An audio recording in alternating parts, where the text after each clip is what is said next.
Special session बुलाया गया senate का आज और एक बिल पेश किया गया। यह हुकूमती बिल है, शहादत अवान साहब ने पेश किया, ताल्लुक उनका पाकिस्तान पीपल्स पार्टी से है। ड्राफ्ट हमारे सामने है। कुछ लिहाज से ये शायद ठीक भी है, लेकिन कुछ लिहाज से इसके ऊपर शुकूक व शुबहात भी हैं। सेनेट के अंदर इत्तेहादी जमातों ने एहतजाज किया, अपोजिशन ने तो करना ही था, लेकिन सबसे पहले मुश्ताक खान साहब ने ट्वीट किया और उन्होंने कहा बड़ा एग्रेसिव है और इसको इस्तेमाल जिस तरह से किया जाएगा तो कोई भी इसके नीचे आ सकता है इन द टाइम्स टू कम।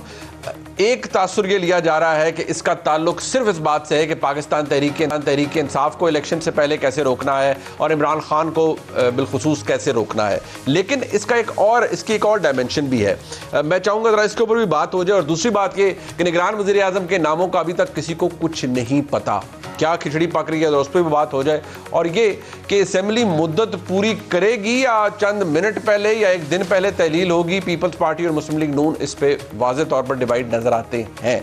अपने मेहमानों का तारुफ करवा देते हैं। हमारे साथ मौजूद है जनाब मोहम्मद मालिक साहब हैं और बड़े भाई हैं, हम उनसे बहुत कुछ सीखते हैं, मुल्क के मुमताज़ सहाफ़ी हैं। बहुत शुक्रिया मालिक साहब आपका। जनाब मंसूर अली खान साहब प्राइम टाइम शो करते हैं अपना हम न्यूज़ पे, एक नामवर सहाफ़ी हैं और बड़ी खबरें भी होती हैं उनके पास। मंसूर साहब आपका भी बहुत शुक्रिया हमें ज्वाइन करने का। मंसूर साहब, हमारे मुल्क में मालिक साहब भी जानते हैं, हम सब जानते हैं कि प्रोटेक्शन ऑफ पाकिस्तान एक्ट भी आया और वो बड़ा तगड़ा कानून था।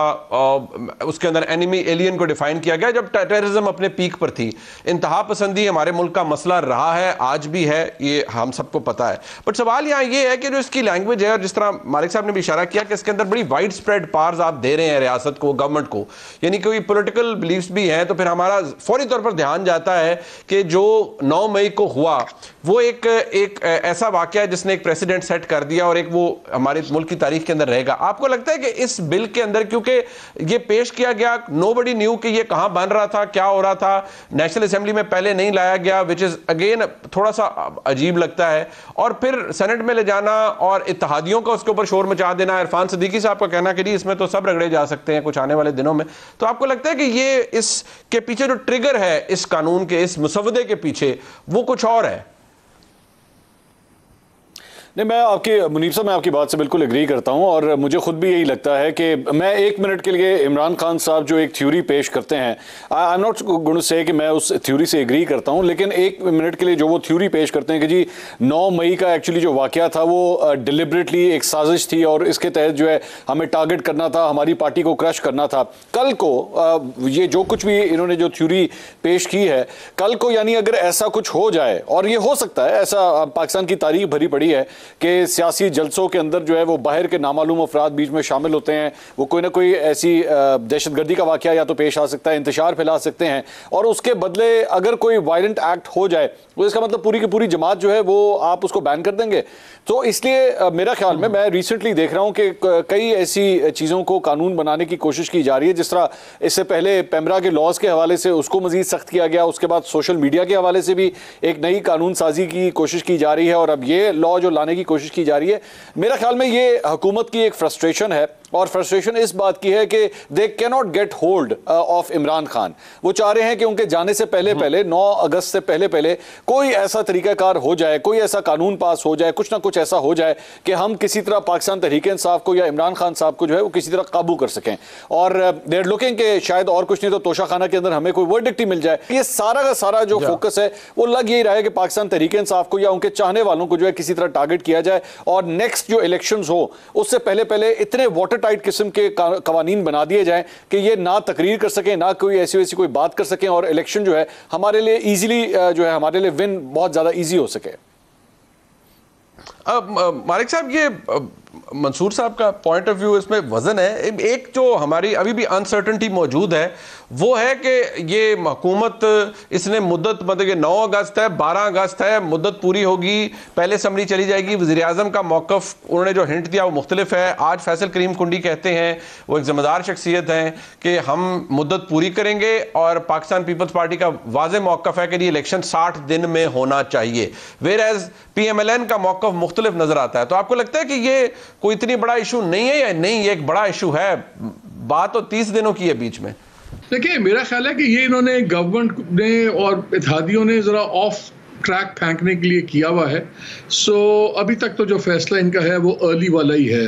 बिकॉज इनको वक्त चाहिए। अभी मियाँ साहब के प्रॉब्लम्स हल नहीं हुए, उनके लीगल इश्यूज भी हैं, उन्होंने भी आना है, उन्होंने आके अपने लीगल चीज़ों को सॉर्ट आउट करवाना है और काफ़ी व्हील्स विद इन व्हील्स भी हैं। लेकिन पहले एक बात, पहले वाले बिल पे ज़रूर आप देखिएगा कि उसमें आज बड़ी बारीक गेम हुई है जो चेयरमैन सेनेट ने की है। सबको लगा कि जैसे बड़ा उन्होंने हीरोइक काम किया है कि देखें गवर्नमेंट करे ना करे, मैं इसको आज नहीं हटा देता हूँ रोस्टर से। हटाया क्यों? उनको तो चाहिए था उसको कमेटी में भेजते ताकि कमेटी में डिबेट हो जाती। उन्होंने बड़ी बारीक वारदात किया, उन्होंने कमेटी में नहीं बिल भेजा और सिंपली उसको डीलिस्ट कर दिया।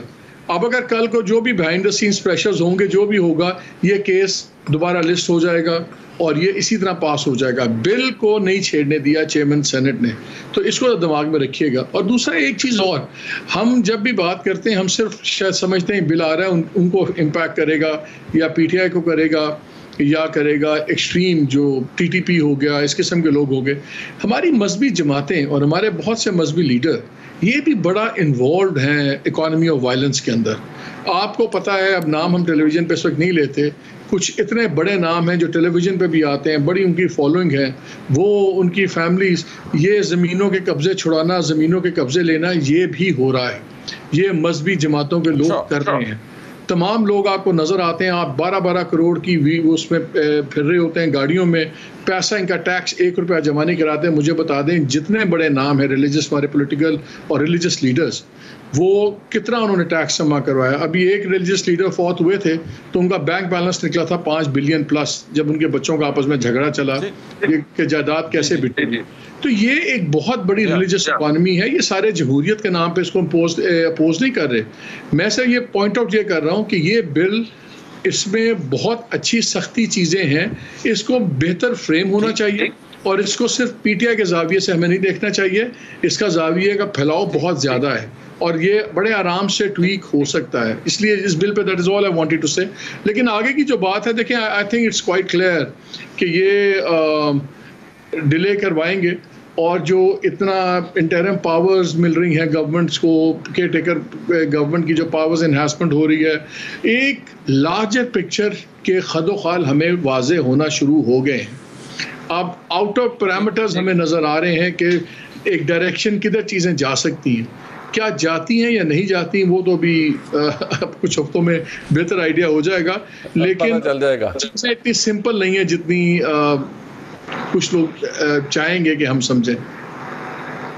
ठीक, मंसूर साहब, टुवर्ड्स द एंड ये बताइएगा, ये कोई नाम सामने नहीं आए। एक तो आपके हम सब के दोस्त मोहतरम राजा रियाज साहब के नाम भी कोई नहीं सामने आए, पीएमएलएन और पीपल्स पार्टी के नाम भी कोई सामने नहीं आए। जब बात करेंगे तो कहेंगे अभी तो बड़ा टाइम पड़ा हुआ है। टाइम इनफैक्ट अगर देखा जाए तो 1 हफ्ते का ही है, पहले तहलील करनी है या बाद में करनी है, ये तो बात की बात है। लेकिन कोई नामों का पता कोई नहीं चल रहा। सो ये नाम वाकई इन्होंने देने हैं या नाम कहीं और से ही आना है आपके नज़दीक? मेरा ख्याल में नाम तो यहाँ से प्रपोज ज़रूर किए जा रहे हैं, ऐसी बात नहीं है कि प्रपोज नहीं होंगे, नाम प्रपोज ज़रूर होंगे, लेकिन अप्रूवल उसकी वहीं से होगी जहाँ से हर दफ़ा होती है। और जहाँ तक आपने राजा रियाज साहब का कहा, तो मेरे ख्याल में तो राजा रियाज साहब को खुद भी नहीं पता कि कौन से नाम देने हैं। मैं नहीं समझता कि उनको खुद इस बात का पता होगा। अलबत्ता ये हकीकत है, ख्वाजा आसिफ साहब अभी आए हुए थे 2 दिन पहले मेरे एक शो के अंदर, तो उसके अंदर उन्होंने यही बताया कि 5 नाम जो हैं वो हमने फाइनल कर लिए हैं। उसमें से एक नाम जो है वो माजी में कुछ हद तक मुस्लिम लीग नून के साथ रहे हुए हैं और 4 नाम जो हैं वो दीगर हैं। लेकिन ये कह रहे थे कि सारे के सारे नाम जो हैं वो सियासतदान ही हैं और सबके सारे मुख्तलिफ सूबों से हैं। ये भी उन्होंने एक बड़ा इंपॉर्टेंट पॉइंट कहा। अच्छा। तो वी डोंट नो कि इन्हीं 5 में से, मेरी इत्तलात के मुताबिक इन 5 में से भी शॉर्टलिस्ट किया जाएगा 3 को, और 3 के बाद जो है फिर एक फाइनल नाम जो है वो हम सबके सामने आएगा। ऑब्वियसली आपके करियर के अंदर आपने बड़े इस तरह के हर्डली जिस तरह से लेजिस्लेशन पिछले दिनों भी की गई है और बड़ा एतराज़ भी होता रहा है। स्पेशल सेशन संडे को कॉल किया गया, it is I would say out of the ordinary, और एक बिल पेश कर दिया जाता है। उसका ड्राफ्ट अगर हम मुताला करें, पहली सेंस क्या आई आपको कि ये सिर्फ सेक्टेरियन वायलेंस को रोकने के लिए है, क्योंकि हमारे मुल्क में इंसदाद दहशतगर्दी का कानून मौजूद है और आपको पता है कि उसके ऊपर इतनी जजमेंट्स आ चुकी हैं कि उसकी जो डेफिनेशन है टेररिज्म की वो भी बड़ी खींच दी गई है और उसके अंदर काफ़ी कुछ शामिल हो सकता है। बहुत शुक्रिया मनीप फॉर योर काइंड वर्ड्स। पहली बात तो यह है कि आप देखो, हमने तो इस मुल्क में 12.5 मिनट में 12वीं अमेंडमेंट भी पास होते देखी है, तो यूर राइट, बड़ा कुछ आपने देखा है। मेरा ख्याल है जो नर्वसनेस 2-3 चीज़ों से है। एक तो शुरू में जब वो वर्ड हो रहा है उसका प्रीएम्बल और फिर आगे डेफिनेशन शुरू होती हैं, उसमें एक जगह आप देखेंगे कि लफ्ज़ यूज़ हुआ हुआ है कि अगर आप अपने beliefs, ideological beliefs, religious beliefs और पॉलिटिकल व्यूज़ अगर आप किसी ताकत के ज़रिए से इम्पोज करने की कोशिश करेंगे तो फिर आप एक्सट्रीमिज़म की इस डेफिनेशन में आ जाएंगे। उसमें एक जुमला ऐसा भी है जहाँ कहता है कि जो कानून में अलाउड है आपके पास तरीका वो तो ठीक है अपने बिलीव्स का, लेकिन उसके बाहर अगर आप इसको इंस्टिगेट करेंगे, वायलेंस करेंगे, ये बड़ा सख्त है। लेकिन ये एक डिलेमा है पाकिस्तान का। आज हम बात कर रहे हैं, आज भी धमाका हुआ है और खार के अंदर वहाँ JUI के वर्कर कन्वेंशन में काफ़ी वहाँ पे भी बात हो गई हैं। अभी पता नहीं और क्या टोल जाता है, रोज़ शहादतें हो रही हैं। फ़ौज से बात करें, गवर्नमेंट से बात करें, वो कहते हैं कि हमारे कानून में इतना लैक्स है कि हम पकड़ सकते हैं, हम पुलिस के हवाले करते हैं, फिर मुकदमात में वो लोग छुट जाते हैं। हमें प्रिवेंटिव हम नहीं कर सकते, बाद में पनिशमेंट हम नहीं करवा सकते, तो बताएं हम क्या करें। तो इसकी समझ तो आती है, लेकिन मेरा ख्याल है इस कानून में बहुत ज़्यादा वाइड मार्जिन दे दिया है गवर्नमेंट को अब्यूज़ का और करने का। मसलन 90 दिन से लेके आप 1 साल तक आप रख सकते हैं किसी जो इसमें आपकी चैलेंज है वो उन्हीं की कमेटी है जो करेगी, जिसके पास आपकी एप्लीकेशन जाएगी, और वो कमेटी भी इसमें डिफाइन नहीं हुई भी, उस पर लिखा हुआ है कि कमेटी बनेगी अभी, जो रिव्यू कमेटी होगी। किसी भी वक्त एक कहती है गवर्नमेंट इसमें और चेंजेस कर सकती है और शेड्यूल चेंज कर सकती है, उसमें डेफिनेशन चेंज कर सकती है। आई थिंक ये बिल्कुल इस मुल्क को एक बड़ा सख्त कानून चाहिए एक्सट्रीमिज़म को डील करने के लिए, लेकिन उससे पहले कैपेसिटी की बात है, कैपेसिटी बिल्ड होने की ज़रूरत है। और इसमें अभी बहुत से ऐसे एक्सप्लॉयटेशन का बहुत ज़्यादा इसमें गुंजाइश है। आपको लगता है इसमें